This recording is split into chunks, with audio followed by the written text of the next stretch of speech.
ಹೇಳ್ತಾ ಇದ್ದಾರೆ pipe line ಮಾಡೋದಕ್ಕೆ ಅವಕಾಶ ಮಾಡಿಕೊಡಿ, ಆ ನೀರೆಲ್ಲ ಚೆನ್ನಾಗಿಲ್ಲ ಅಂದರೆ ಬೇರೆ ನೀರು ತರಬೇಕಂತ ಪೈಪ್ ಲೈನ್ ಬೇಕು. ಈಗ ಅದನ್ನೇ ನಾನು ಹೇಳ್ತೀವಿ ಸ್ವಲ್ಪ.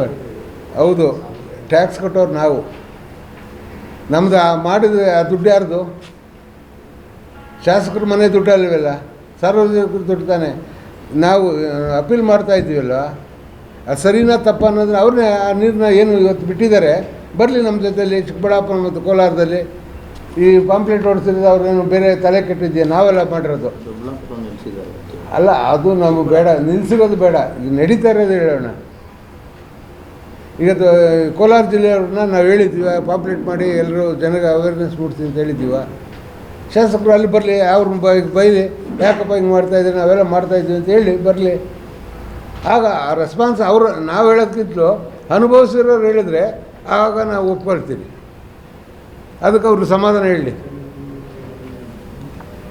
ಬೇರೆ ಏನು ಪ್ರಶ್ನೆ ಇದೆ ಕೇಳಿ. ನಾವು ಬದಲಿ ಯಾವ ಥರ ವ್ಯವಸ್ಥೆ? ಈಗ ಊಟ ಹಿಂಗೆ ಮಾಡ್ತೀವೋ ಹಿಂಗೆ ಕೆಳಗಡೆಯಿಂದ ಮಾಡ್ತೀರಾ?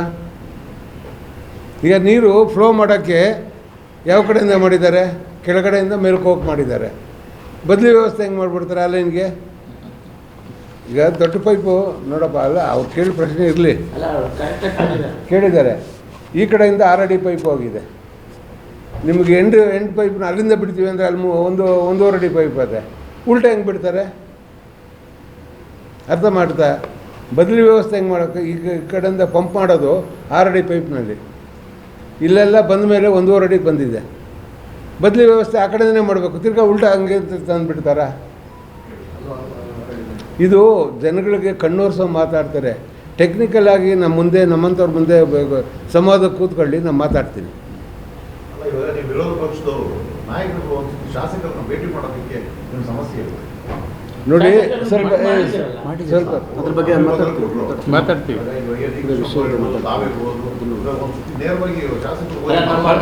ಈ ಸಮಿತಿ ಅಧ್ಯಕ್ಷರೇ ಹೋಗಿ ಭೇಟಿ ಅದು ಹೋರಾಟ ಸಮಿತಿದಾಗಿತ್ತು. ನೀವು ಕೂಡ ಅವ್ರು ಕೈ ಜೋಡಿಸ್ತಾ ಇದ್ದೀರಿ, ವಿಶ್ವಾವತಿ ನೀರು ಬೇಡ ಅಂತ. ನೀವು ಎಲ್ಲರೂ ಒಂದು ನಿಯೋಗ ಹೋಗಿ ಅವ್ರನ್ನ ಪರ್ಸನ್ ಭೇಟಿ ಇವಾಗ ಅವ್ರಿಗೆ ಕೊಟ್ಟಿರ್ತಕ್ಕಂಥ ಉತ್ತರನೇ ತಾನೇ ನಮಗೂ ಕೊಡೋದು. ಒಂದು ಸಬ್ಮಿಷನ್ ಅಣ್ಣ, ಒಂದು ಸಬ್ಮಿಷನ್ ಎಲ್ಲ ಮಾತಾಡಾದ್ಮೇಲೆ ದಯಮಾಡಿ ಇಲ್ಲ, ನಂದೇ ಬಸ್ ಹೇಳಿ. ಈಗ ಆಮೇಲೆ ಪ್ರಶ್ನೆಗಳು ಕೇಳ್ತೀವಿ. ಎಲ್ಲರದ್ದು ಆಗೋಗ್ಬಿಡಿ, ಮುಗಿಸ್ಬಿಡಿ ಸರ್, ಒಬ್ಬೊಬ್ಬರೊಬ್ಬರೇ ಮುಗಿಸ್ಬಿಡಿ. ಆಯ್ತು. ಅಲ್ಲ, ನಾನು ಮಾತಾಡೋದಕ್ಕೆ ಏನೋ ವಿಷಯ ಇದ್ರೆ ಕೇಳಿ ಅಂತ. ಈಗ ಎಲ್ಲರೂ ಮಾತಾಡಿದ್ಮೇಲೆ ಎಲ್ಲರದ್ದು ಒಂದೇ ಸರಿ ಬರಲ್ಲ, ಅವ್ರವ್ರದ್ದು ಬರ್ತದೆ. ಈಗ ನನ್ನ ಕೇಳಿದ್ದಾರೆ ಶಾಸಕರು ಕೇಳಿ ಅಂತ. ಶಾಸಕರು ನಾನು ಈ ಕ್ಷೇತ್ರದಲ್ಲಿ ರಾಜಕೀಯ ಮಾಡೋಕ್ಕೆ ಬಂದಾಗ, ಈ ಕ್ಷೇತ್ರ ಆಗು ನೋಡೋಕ್ಕೆ ಶುರು ಮಾಡಿದಾಗ ಇನ್ನು ಅವ್ರು ಹುಟ್ಟೇ ಇರಲಿಲ್ಲ. ಈಗ ಅಲ್ಲ ಕೇಳಿ, ಒಂದು. ಎರಡನೇದು, ನಾನು ವಿಷಯಗಳನ್ನ ತಿಳ್ಕೊತೀನಿ, ಅವರ ಮೈಂಡ್ಸೆಟ್ ಹೆಂಗಿದೆ, ಅವರು ಇದೇನು ಅಂತ. ಅದಕ್ಕೆ ನಾವು ಗೌರವ ಕಳ್ಕೊಳ್ಳೋಕೆ ರೆಡಿ ಇಲ್ಲ. ಜನಗಳಿಂದ, ನಿಮ್ಮಿಂದ ಸಂದೇಶ ಕಳಿಸ್ತೀವಿ. ಬೇಕಾದ್ರೆ ಅವ್ರು ಜನನಾಯಕರು ತಾನೆ. ನಾವು ಆಯೋಗರು ಮಾತಾಡ್ತೀವಿ, ಯಾಕಪ್ಪ ಮಾತಾಡ್ತೀವಿ, ಬರೇ ನಾನೇ ಮಾತಾಡ್ತೀವಿ, ಅವರೇ ಕರಿಬೋದಲ್ಲ, ಹೌದಲ್ವಾ? ನಾವು ನಿಮ್ಮ ಮುಖಾಂತರ ಹೇಳ್ತಾ ಇದ್ದೀವಲ್ಲ. ಅವ್ರಿಗೆ ಹಂಗೆ ಅನುಮಾನ ಬಂತು ಅಂದರೆ ಅವ್ರು ಕರೀಲಿ, ನಿಮ್ಮ ಮುಖಾಂತರನೇ ಕರೀಲಿ, ನಾನು ಕ್ಲಾರಿಫೈ ಮಾಡ್ತೀನಿ ಅಂತ ಹೇಳಿ ನಾವು ಬರ್ತೀವಿ. ಅವರು ನಮಗೆ ಸಮಾಧಾನ ಮಾಡೋದಾದರೆ ನಮ್ಮದು ಹೋರಾಟನ ನಿಲ್ಲಿಸ್ಬಿಡ್ತೀವಿ.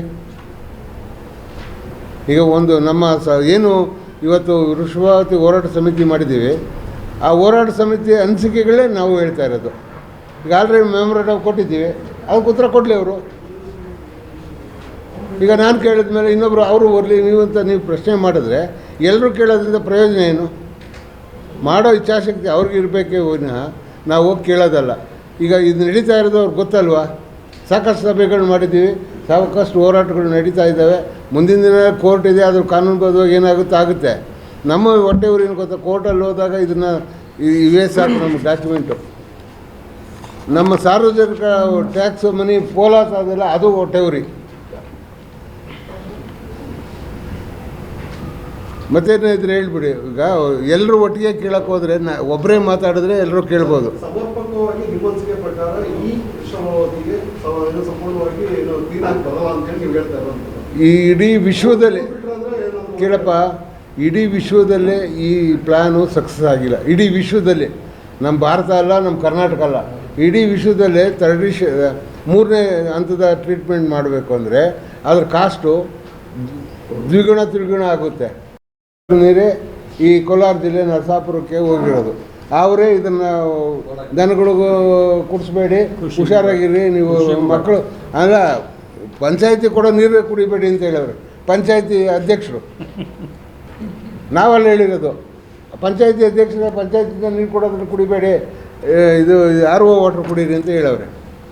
ಯಾಕೆಂದರೆ ಭೂಮಿ ತನ್ನ ನೀರನ್ನು ಶುದ್ಧೀಕರಣ ಮಾಡುವಂಥ ಶಕ್ತಿ ಹೊಂದಿದೆ. ಅದು ಅದ್ರ ಬಗ್ಗೆ ಹೇಳ್ತೀನಿ ನೋಡಿ. ಈಗ ನನ್ನ ಅನುಭವದ ಹೇಳ್ತೀನಿ, ನೀವು ಎಲ್ಲರೂ ತಿಳ್ಕೊಳ್ರಿ ಇಷ್ಟು ವಾಸ್ತವಾಂಶನ. ನಮಗೆ 2000ದಿಂದ 2008ವರೆಗೂ ಮಳೆ ಇಲ್ಲ.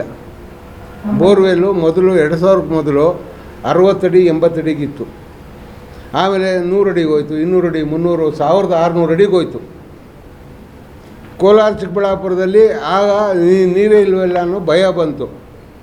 2018-19ರಲ್ಲಿ ಅಂತರ್ಜಲ ಅಭಿವೃದ್ಧಿ ಆಗಲಿ ಅಂತ ಇದು ಅದನ್ನಾಗಲಿ ಅನ್ನೋ ಒಂದು ಉದ್ದೇಶಕ್ಕೆ ಬಿಟ್ಟರು. ಅಭಿವೃದ್ಧಿನೇ ಆಯಿತು. ಈಗ ಅವ್ರು ಹೇಳೋದೇನು, ಅಂತರ್ಜಲ 500 ಅಡಿ, ನಮ್ಮೂರಲ್ಲೇ 300 ಅಡಿ ಮೇಲೆ ಹೋಗಿಲ್ಲ ರೀ. ಮಳೆ ಚೆನ್ನಾಗಾಗ್ತಾಯಿದೆ 4 ವರ್ಷದಿಂದ. ಆ ನೀರೇನು ಬೇಕಿಲ್ಲ, ನಮ್ಮ ನ್ಯಾಚುರಲ್ ರಿಸೋರ್ಸಸ್ ಸಾಕಾಗಿದೆ. ಈ ನೀರು ನಾವೇನು 1000 ಅಡಿಗೆ ಹೋಗಿದ್ದೀವೋ? ಎಲ್ಲರೂ ಬರ್ದು ತೋರಿಸ್ರಿ. ಇವಾಗ 800, 700, 800 ಎಲ್ಲ ಸಿಗ್ತಾ ಇದೆ. ಈಗ 300 ಐತೆ, 300 ಬಂದೈತೆ. 300 ವರ್ಣನ ಕೃಪೆಯಿಂದ ಈ 3 ವರ್ಷದಿಂದ ಮಳೆ ಆಗ್ತಾ ಇದೆ. ಯಾವ ಊರಲ್ಲೂ ವಾಟರ್ ಸ್ಕೇರ್ಸಿಟಿ ಇಲ್ಲ. ಇವ್ರು ಇನ್ನೂ ತಂದು ಬಿಡುತ್ತೀನಿ ಅಂತಾರಲ್ಲ, ಅದಕ್ಕೆ ಮೊದಲೇ ಪ್ರಕೃತಿ ನಮಗೆ ಆಶೀರ್ವಾದ ಮಾಡೈತೆ. ಯಾವ ಊರಿನಾರ ಕುಡಿಯೋ ನೀರಿಗೂ ತೊಂದರೆ ಇದೆಯೇನಪ್ಪ? ಇರಪ್ಪ ಕೇಳಿ, ಅವ್ರನ್ನೇ ಪ್ರಶ್ನೆ ಎಲ್ಲ ನಾವು ಹೇಳಪ್ಪ, ಯಾವುದಪ್ಪ ನೀರು? ಎಲ್ಲ ಬೋರ್ವೆಲ್ ನೀರು ಇರ್ತಾನೆ. ಇವ್ರು ಇನ್ನೂ ತಂದುಬಿಟ್ಟಿಲ್ಲ ಅಲ್ವಾ? ಈಗ ನಿನ್ಗೆ ತೊಂದರೆ ಆಗಿಲ್ಲ ಅಲ್ವಾ? ಈಗ ಅದು ಇತ್ತು, ಇಲ್ಲ ಅಂತ ಹೇಳಲ್ಲ. 2008-9ವರೆಗೂ ಮಳೆ ಇರಲಿಲ್ಲ, ಶುದ್ಧವಾಗಿ 1000 ಅಡಿ, 1500, 600 ಅಡಿ ಹೋಗಿತ್ತು.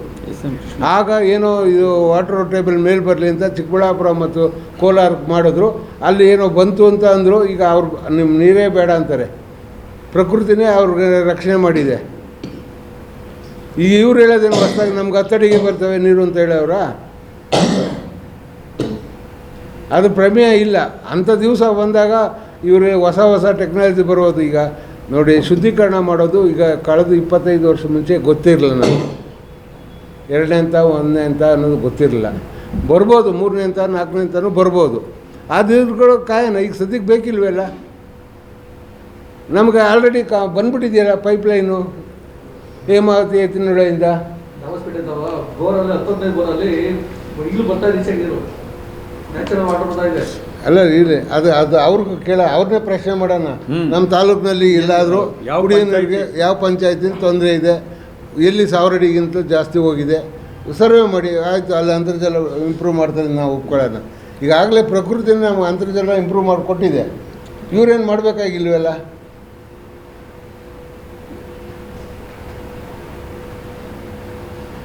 ಬೇರೆ ಇನ್ನೇನಿದೆ ಕೇಳ್ರಪ್ಪ. ಈಗ ನಿಮ್ಮ ಡೌಟ್ ಎಲ್ಲ ಕೇಳಿ, ನಿಮ್ಮ ಮನಸ್ಥಿತಿ ನಮ್ಮ ಪರವಾಗಿರ್ಬೇಕಷ್ಟೆ.